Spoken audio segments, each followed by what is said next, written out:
Hello everybody and welcome back to the show. My apologies for there not being any video today. To tell the truth, there's been a lot going on, a lot of moving around, and the studio setup isn't quite the way that I'd want it to be, but I still wanted to make sure that I got a podcast out today because there are a couple of things to talk about, although this episode will probably be a little bit shorter than the other ones because I want to keep this short and sharp. And there are just a few things that I've been thinking about after the conversation with Leroy that came out on Monday. Please make sure you go and listen to that I wanted to expand on a little bit more.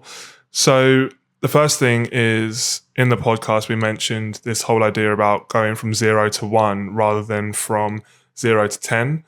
It happened in a conversation that I had with Leroy a little bit before we recorded the podcast, where he was talking about an opportunity that he had, and it wasn't quite the right fit for him because he wanted to go for something a little bit beyond that. And I questioned and I said, why are you trying to go from 0 to 10 rather than from 0 to 1 and work your way up?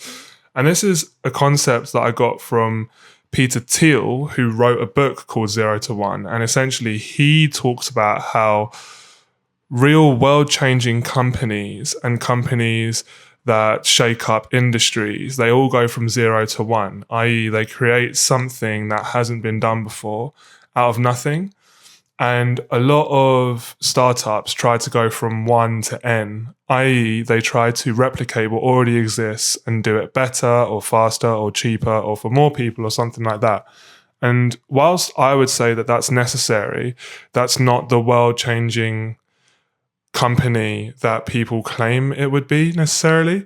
But when we look at this concept more within our own lives, or at least the way that I've looked at it within my life, a lot of the time I'm trying to acquire new knowledge or new skills, i.e. I'm trying to go from 0, which is no knowledge in that domain, to 1. And that's the hardest thing to do. But I think too frequently we look at who is an expert in that domain, i.e. who's a 10 out of 10, and we try to aspire to go from 0 to 10, which is a noble pursuit. But if we don't keep the perspective that we're going from 0, then we can fall short really early and we can miss opportunities that come around to us. It's a lot easier to go from 1 to 2 to 3 and all the way up to 10, or even to go from 1 and jump up to 10 than it is to go from 0 to 10. And even than it is to go from 0 to 1, because creating something out of nothing is the hardest bit. So I think that we should start a little bit earlier. And this can happen in all different domains. If you are trying to start going to the gym, you just need to go to the gym once and go for maybe 5 minutes rather than trying to become the next Chris Bumstead within a week, for example. In another case, I'm trying to get this podcast off the ground, and I'm not going to be Chris Williamson, who's probably on 1,010 episodes now. I think he's definitely done over 1,000 episodes when this is only episode 7. I can't expect to see the same results as him when I haven't put in the same amount of graft, but I'm going from 0 to 1. I'm creating something. This podcast didn't exist a month ago, so I'm creating something, and then it's a case of being consistent with it and iterating from that. It's better to iterate from something that you've already done rather than to try and get everything perfect before you've even done something. And this is something that I've learned too many times over. And this is also something that we get taught over and over again, which is another thing that I wanted to bring up. The second thing, which is we are really, and well, maybe just me, I certainly am really bad at listening to people who are in positions that I want to be in. And I think that it's going to be different for me for some reason. So, for example, Kobe Bryant says, copy the how, not the what, for example, right? And there are other people who talk about how in order to get to where you want to be, don't look at what these people are doing right now, but look at what they did to get there. Look at how they started. If I want to be, I think I mentioned it with Leroy, if I want to be Lionel Messi, I can't be looking at what Messi does now. I need to be looking at what he did when he first started, because I'm only just starting out, right? You can't just jump straight to the top. And we learn this over and over again, and people tell us this, but we ignore. We think it's going to be different for us for some reason. And it's a bit of entitlement, really. And I think we need to start heeding the advice that we get from those who are in the positions that we want to be in, rather than ignoring it and thinking that we know better. And the final thing is more looking at the idea of freedom and constraints. There's a book which I'd really recommend reading called The Lessons of History by Will Durant and Ariel Durant. There is a lot of it to maybe take with a pinch of salt, but there's a lot of it which is really useful. And me as a history student for far too long, really, I really like this book, and it's a complete overview of history, what lessons we can take from it, and a lot of the themes that we can see, particularly when it comes to humanity, I'd say. And I just want to read out a passage from it. They say, since men love freedom and the freedom of individuals in society requires some regulation of conduct, the first condition of freedom is its limitation. Make it absolute and it dies in chaos. And I really like this, especially as it pertains to design and the creative industries, because I'm sure any designer or any creative will tell you that it's a lot, that the creative or the designs that are made are a lot better when there are restrictions. Now, those restrictions can be in terms of the programs we can use. Those restrictions can be described in the brief by the client's demands. But the most intimidating thing for most people, or certainly for me anyway, is a blank sheet of paper and no brief and no idea about what to do, because I at least become hamstrung and I become paralyzed by choice. If there are limited choices, if there are limited decisions, then we actually become more creative.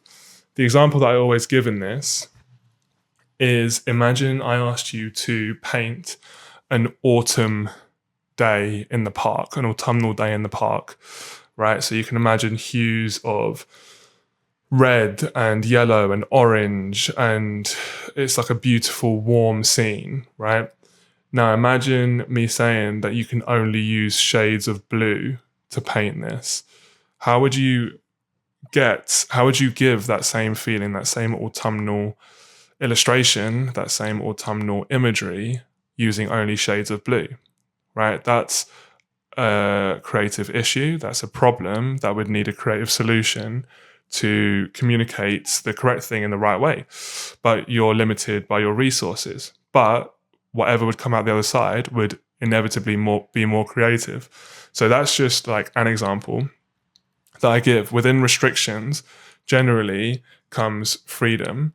Jocko Willink talks about how discipline is freedom, and I make him absolutely right when it comes to living by design in terms of like a more philosophical life approach. But in terms of design as a discipline, I think essentially the better the brief, the more prescriptive the brief. Not always, but it can lead to better creative as long as ample time and ample instruction is given. And also ample creative freedom. I think a lot of the time we think that restrictions diminishes creative freedom, but a lot of the time it can actually work in the opposite way. And then with that, I wanted to think about what it is that we can do with design. I think a lot of the time with design, we're trying to communicate ideas, but it's difficult to communicate ideas fully. I think I'm kind of messing around with this idea. I'm not fully settled in it, and I'd love to hear opinions on this, actually. I'd like to read another passage for this. It's by Eckhart Tolle in his book, A New Earth. And in this, he's talking about how words fail, essentially. So he says, words reduce reality to something the human mind can grasp, which isn't very much. Language consists of 5 basic sounds produced by the vocal cords. They are the vowels A, E, I, O, U. The other sounds are consonants produced by air pressure, S, F, G, and so forth. Do you believe some combination of such basic sounds could ever explain who you are or the ultimate purpose of the universe, or even what a tree or stone is in its depth? So, I've spoken about how where words fail, music speaks, and I really do believe that. I think words are extremely fallible, and words can maybe communicate a very small fraction of what it is that we actually are trying to say. How people say that something like 80 or 90% of communication is non-verbal. So the words that we use actually they are important, but they don't communicate an awful lot. And I think we put too much emphasis on how much they communicate. And I think when it comes to design is an ability as a discipline to communicate a lot more than words, but it can never communicate fully what it is that we feel or what it is that we are trying to communicate. But we can always try to get there. It's almost like it's almost like the elusive figure that we're constantly chasing. And we need to be okay with chasing that. We need to be okay with potentially never getting to the point where we are communicating fully what it is that we're trying to, but we can get as much of the way as we want to. And that comes into, okay, well, if I am the target audience, how would they best receive this information? Are we using the right kind of language? Do we need to use language at all? Should we be using language, or should it be more physical touch in the way that we communicate these sorts of things? And the more ways that we consider communicating an idea, the more accurately we might be able to reach people. And those ways can be, verbal or written or physical, or using other senses. The possibilities are endless, really. And again, in a discipline of design, that's a creative problem that would require a creative solution. And the limitation in that is that we are limited by the media that we can use to communicate ideas, but actually those limitations are diminishing more and more. And another thing that I would like to add is that there was a tweet by @Sam Dape, and he is a really talented designer. And he said, once every tool lowers the barrier to entry to effectively zero, we'll realize that it wasn't complexity holding us back. It was the lack of an emotionally compelling goal to begin with. So the limitations are diminishing massively. We all have access to tools to communicate. We all have access to tools to create. So even though we can arguably, again, I'm playing around with this idea, but even though we can arguably never fully communicate what it is that we're trying to communicate, the number of resources available to us for us to get closer and closer to communicating 100% are expanding massively.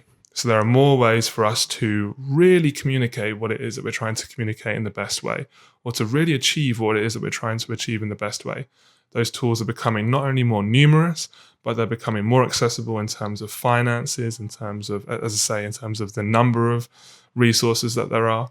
So we don't really have an excuse to not try.